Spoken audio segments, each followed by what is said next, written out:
Hey, it's Jade here, and today I want to have a chat about what I've learnt in 2016 and how you can go about setting goals that will start helping you achieve your dream life in 2017 and beyond. So obviously we've come to that time of year where there's only a few days left and we start to do a lot of reflection and wondering what more we can do to make our lives even better in the coming years. And that's exactly what I want to help you with today. So let's get started.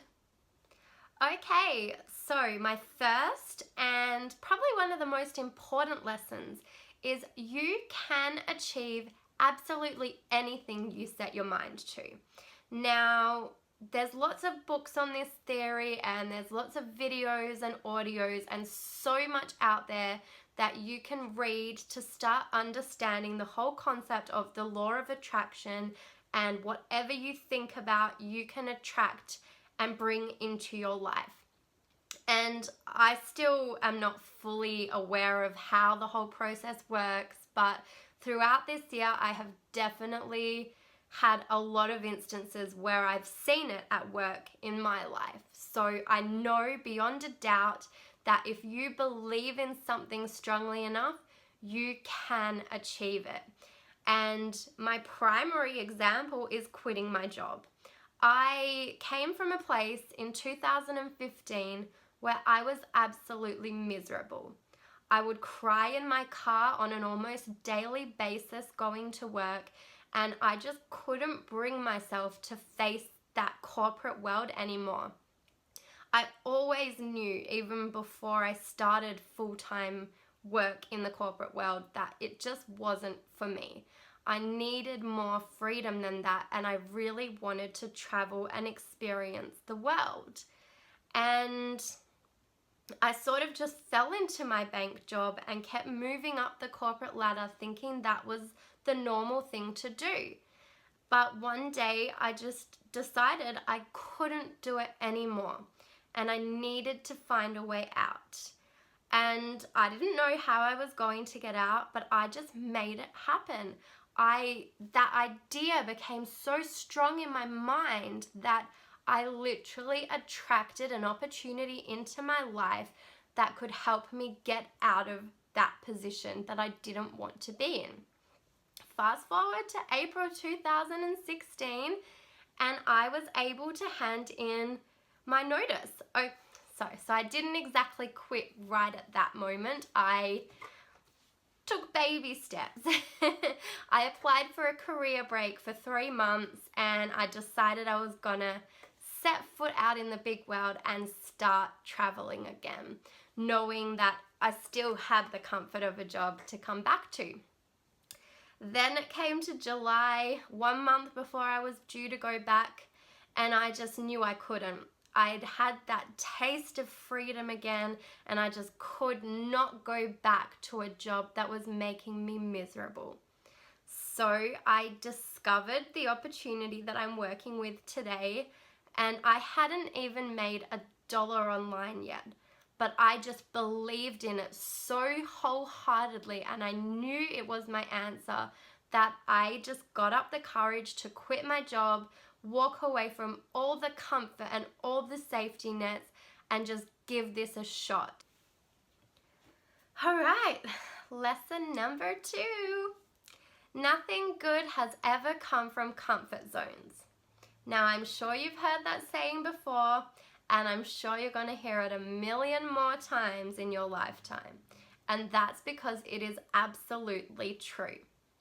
Now, if we look back at my situation, had I have just taken the comfortable road and stayed in my job knowing that it was secure and it would set me up for a good future in terms of being able to provide for a family and build a house and do all the things that you're meant to do in society, then yeah, I could have been comfortable and I could have been relatively okay with that path in life.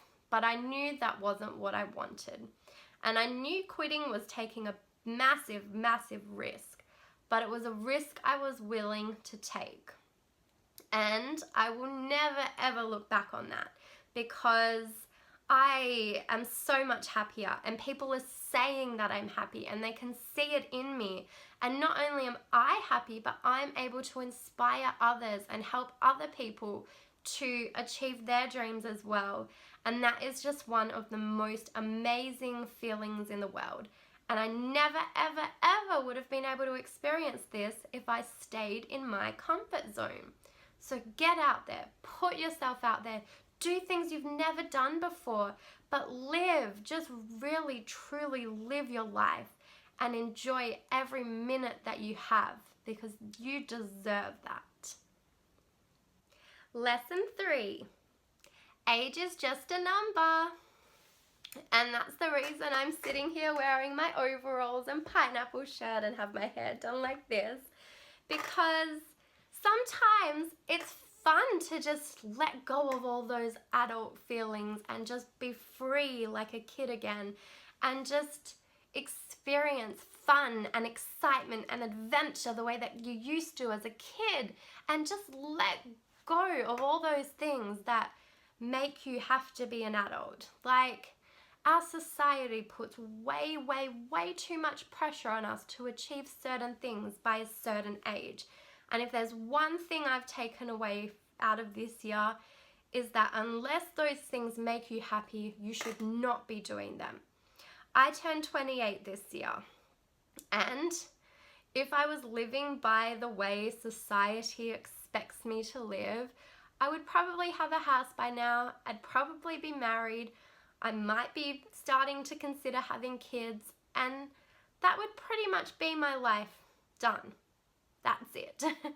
And not to say I don't want kids in the future and I don't want a house. I do want those things eventually, but I don't feel like we should be pressured to do them by a certain age.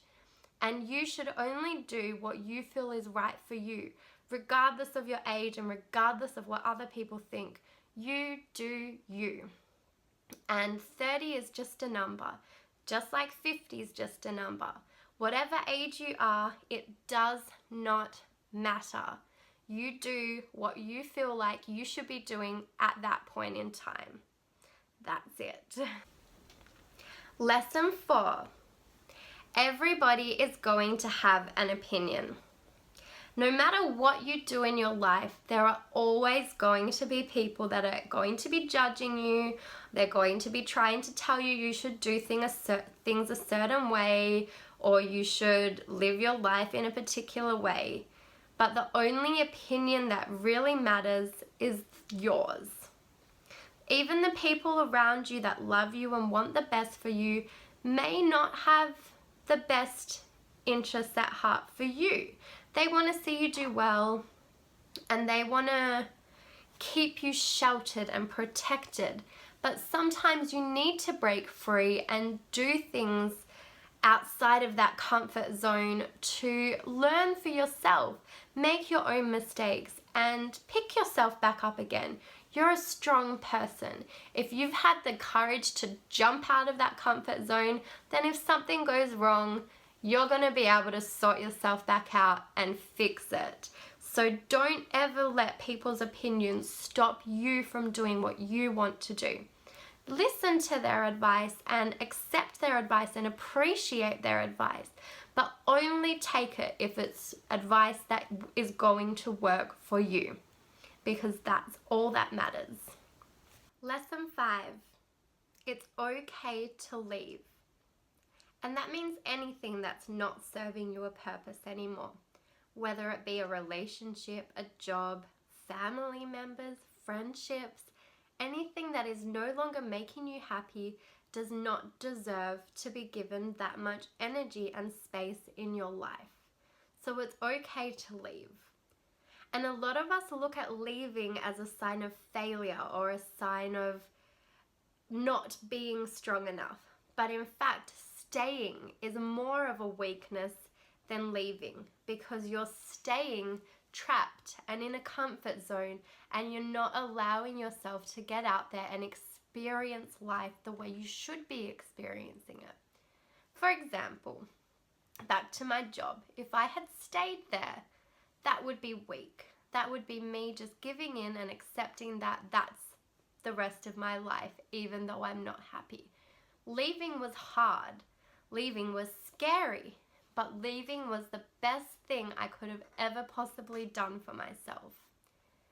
Again, with my relationship, there's been multiple times this year where I've had to leave my boyfriend behind while I've gone traveling.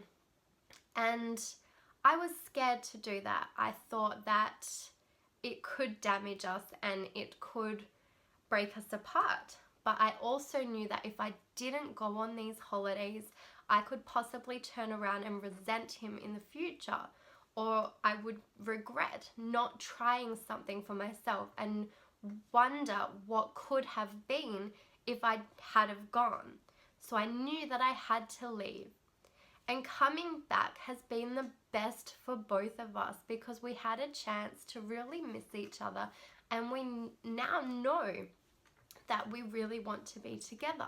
So you don't always have to leave permanently, but sometimes just leaving for a small amount of time is enough to make you understand what you really want out of your life. So if there's something that you're thinking about leaving, then chances are you should be leaving that. So make that happen. Lesson 6. Don't be afraid to open up to people. And this is another thing I struggled with a lot this year. I thought that I was too different from most of my friends and that most people that know me personally just wouldn't understand what I'm doing and what I'm trying to achieve. And so I didn't bother really sharing much with them. I relied on my online family to be there for me all the time because they're the ones that understand and are going through the same sort of experience as me. But sometimes nothing beats a real hug or a chat to a real person that's sitting in the same room as you. So if you're going through tough times, open up to your friends. And especially in the last month, I have realized that since I've spoken to my friends, I've learned that a lot of them are actually going through very, very similar experiences to me in terms of not feeling satisfied with the 9-to-5 life and wanting something more out of life and wanting new experiences and changes. So most of the time, you're not actually going to be alone in the way you're feeling. And if you just open up to people, you will open up greater relationships with people, and you'll know the more important people that are there, they'll stick by you no matter what.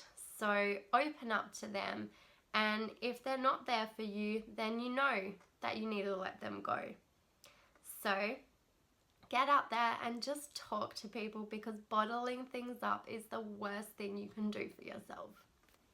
Okay, so now that I've shared all my lessons with you, I want to start talking about how you can actually go about setting goals to make 2017 and the years to come your best years yet. So let's go. All right, so it starts with reflection. And that comes down to looking back at the beginning of this year and thinking back to what you wanted to achieve, and then understanding whether you did achieve what you set out to or whether you've got more to work on, and just looking back at everything that you've done this year and everything that you still have to do, or if you've ticked everything off, then yay, go you. What do you want to do next? So think about all that stuff and take a moment to write all of that down and just reflect. Okay, so once you've taken a bit of time to reflect, then it's time to review. What did you do well? What did you do not so well? What did you achieve? What didn't you achieve? What could you have done better? All of those sort of questions. Write all of those down as well. And now comes the fun part. It's time to revamp. So if there's goals that you didn't quite achieve yet, what can you do this next year to actually achieve them. And if you've achieved everything, what new goals do you want to achieve and what do you need to do to get them? Also, did something stand out? Identify any patterns. What worked? What didn't work? What do you need to change and mix up? So go and figure that out now.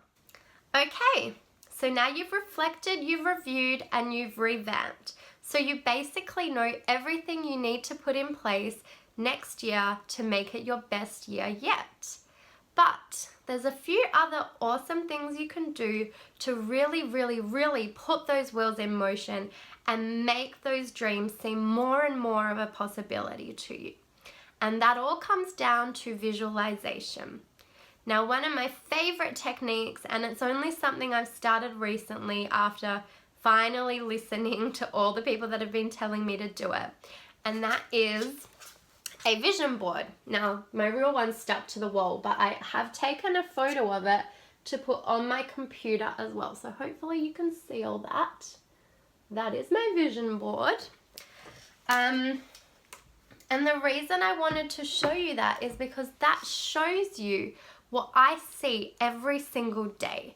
So every single day when I wake up and look at my wall, I see these inspirational quotes. I see pictures of me doing the things that I love most, like traveling the world with my boyfriend. I see the income goals I want to reach.